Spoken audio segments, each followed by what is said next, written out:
ከሳምንታት በፊት የተስፋዬ ቲያትር ኢንተርፕራይዝ ዝግጅት ነበረ እዛ ላይ ተሸላሚ ከሆኑ ሰዎች መካከል አንዱ ነበርክ እንኳን ደስ አለ ታንክ ለሽልማቱም እዛ መድረክ ላይ የሚያረካው ነገር ነበር ከሱ እንጀምር እንዴት ነበር ዝግጅቱ ምን ተሰማ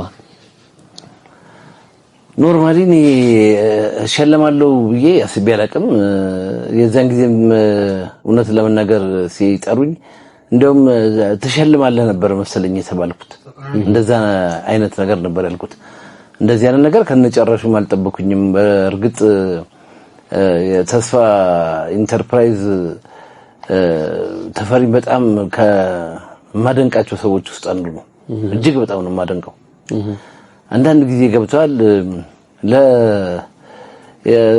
ለሰዎች ሙያ ክብር ሰተህ በዚህ እድሜው ይሄን ያህል ረጅም መንገድ መጓዝ በጣም ከባድ ነገር ነው እና ብዙ የሚያግዘው ሰው የለም እና እኛ በተቻለ መጠን ገዛ ለማድረግ እንሞክራለን ያው እንዳልኩኝ ብዙ እንደዚህ አይነት ነገር ማውራት ብዙ ደስ አይለኝም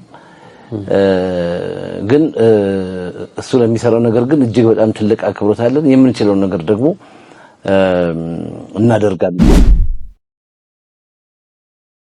እና ያው በዚህ ኢንዱስትሪ ውስጥኛ በከጥወይ ኢንዱስትሪ ውስጥ ያወራነውም ሆነ ያላወራነውም ነገር እጅግ በጣም ብዙ ነገር ነው ያለው ምክንያቱም የኛ ሀገር አርቲስት ህይወት እጅግ በጣም የሚያሳዝን ነው በአለም ላይ እውነት ለመናገር ከተናቀ ኢንዱስትሪ ውስጥ አንዱ ይሄን ኢንዱስትሪ ከናቁት ሀገሮች አንዱ ኢትዮጵያ ነች ለምሳሌ የእያንዳንዱ አርቲስት ኑሮና የሚከፈለው ነገርና ግን አርቲስቱ ያለውን ብራንድ ብትመለከት እጅግ በጣም ያሳዝናል እና እኔ እድሜ ሙሉ እንደታገልኩ ነው ያለሁት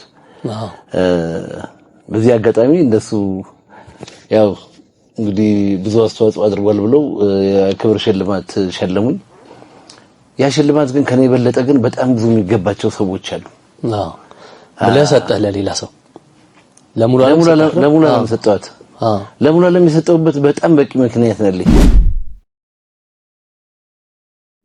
በነገራችን ላይ የሸለመችኝ ሙሉ ዓለም ነች ሙሉ ዓለም ባትኖር ኖሮ የሚሸለመው ለሙሉ ዓለም ነበረ እዛ ስለነበረች አይደለም ነው እዛ ስለነበረች አይደለም ምክንያቱም እኔ ሙሉ ዓለም በዚህ በኪነ ጥበብ ኢንዱስትሪ ውስጥ የሰራችው ስራ እጅግ በጣም ትልቅ ግዙፍ የሆነ ስራ ነው የሰራችው በጣም ታዋቂ አርቲስት ነች እጅግ በጣም ትልቅ ዝና ያላት ነች ልክ አሁን ህንድ ሀገር አሁን ፕሪያንካ ቾፕራን ብትመ ሻሩካንን ብትል ዛሬ እኮ ዲያር ቢሊየነርስ እኮ ናቸው ማይ ፍሬንድ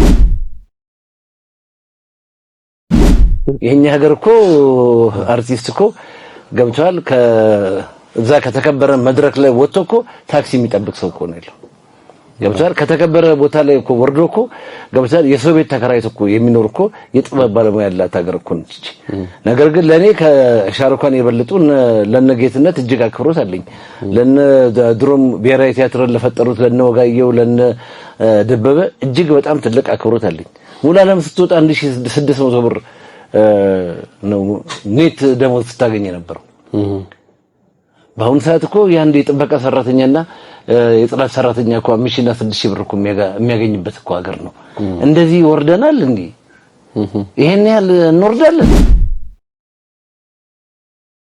እና እኔ የሚያስገርመኝ ደግሞ በጣም በህይወት ያለን ሙታን የጥበብ ባለሙያዎች ደግሞ አለን ይሄንን አክሴፕት እያደረጉ የሚኖሩ ገብቷል ይሄንን ግፍ ይሄንን በደል የሚቀበል ደግሞ የጥበብ ባለሙያ ደግሞ አለ እና አንድ ቦታ ላይ መቆም አለበት እንዴ ከመንግስታዊ መዋቅር ይጀምራል ይሄ እኮ ከኢህአዴግ ዘመነ መንግስት ጀምሮ እስካሁን ድረስ እኮ ትኩረት ያልተሰጠው እኮ ነው ብሔራዊ ቲያትር ብለው እነዚህ ታውቁ አርቲስቶች ባይኖር እኮ ባዶ ቤት እኮ ነው ራስ ቲያትር እኮ እነ ጥላሁን ጉግሳ እነ ደበሽ ባይኖር እኮ ባዶ ቤት እኮ ነው ያንን ቤት እኮ ቤት ያደረጉት ብሔራዊ ቲያትር ሀገር ፍቅር ይሄን ያህል ምን የጥበብ ባለሙያ የተፈጠረበት የጥበብ ባለሙያ ነው ያንን ቤት የፈጠረው ከነጨራሹ እኔ ዘሪቨርስ ነው የማስበው እና which is wrong አስተሳሰባችን ራሱ እንትን ነው ሁለተኛ ነገር ደግሞ አንድ እንጀራ ለመብላት እንፈራለን እንዴት አንተ ይሄንን ሙያ ለማስከበር እነ ፍቅርተን ተመልከት እነ ወለላን ተመልከት እንደነሱ አይነት እኮ 10 ኢትዮጵያን እኮ ፈልጋ አታገኝም ከ120 ሚሊዮን ህዝብ ውስጥ ገብቷል። እነዚህ እኮ ህዝብ ነገ ጧት እኔ ብለምንላቸው ሚሊዮነር አረጋቸዋለሁ ገብቷል።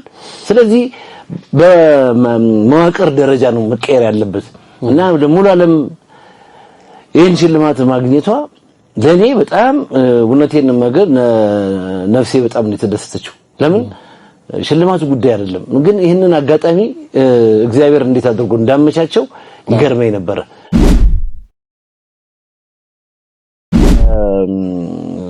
ሙሉ ዓለም ተፈልጋ የምትገኝ አርቲስት ነች። ሙሉ ዓለም በቃ የተሟላ የጥበብ ሰብዕና ያላት አርቲስት ነች። ለዚህች ሀገር እኔ ፈርጥ ነች። ሆነን ለመናገር ለእንደሱ ያለትን ሰው ማንኛችንም ማክበር አለብን። ከዛ አንፃር ነው ትንሽ አስተዋጽኦ አድርጌያለሁ።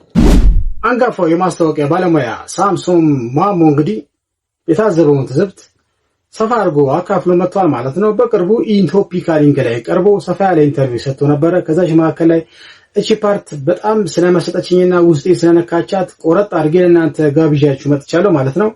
ለአርቲስቶቻችን ለትልቅ ባለሙያዎቻችን ቦታ መስጠት ካለብን ቦታ እንስጥ።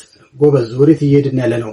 አንጋፋዎቹን በአንጋፋነት እያስቀመጥን መደረግ ያለበትን ነገር ለክብራቸው ስንል ብናረግ መልካም ነው ብሎ የታዘበውን ትዝብት ቁጭ አድርጎልን መጥቷል ማለት ነው። እውነት ነው የተናገረው ነገር እኔን ያስማማኛል፣ እናንተም እንደሚያስማማችሁ እርግጠኛ ነኝ ማለት ነው። ግን እዚች ሀገር ላይ ትልቅ ሰዎች ወይም ለሀገር የሰራ ሰው እኮ እየተከበረ አይደለም ያለው አይደለ? ይሄ ነገር እንዴት እንደሆነ እንጃ። እሱ ግን የተሰማውን ስሜት ገለጽለጽ አድርጎ መጥቶልናል ማለት ነው። በቅርቡም ደግሞ የሆነ መድረክ ላይ ሽልማት ሸልሞ ለኔ ሽልማቱ አይገባኝም ለሙሉ ዓለም ነው ብሎ ለመልሶ ለሙሉ ዓለም ሸልሞታል ማለት ነው። ስለዚህ ክብር መስጠት ያለብንን ሰው ክብር እንስጥ ብሎ የታዘበውን ትዝብት አካፍሎ መጥቷል ማለት ነው። ከሱ ለየት ያለ ሐሳብ ደግሞ ካላችሁ ከስር የፈለጋችሁትን ነገር ማስቀመጥ ትችላላችሁ ማለት ነው። የታዘበው ትዝብት ያየበት መንገድ በጣም ስለተመቸኝ ጋብዣችሁ መጥቻለሁ ማለት ነው። ይመቻል።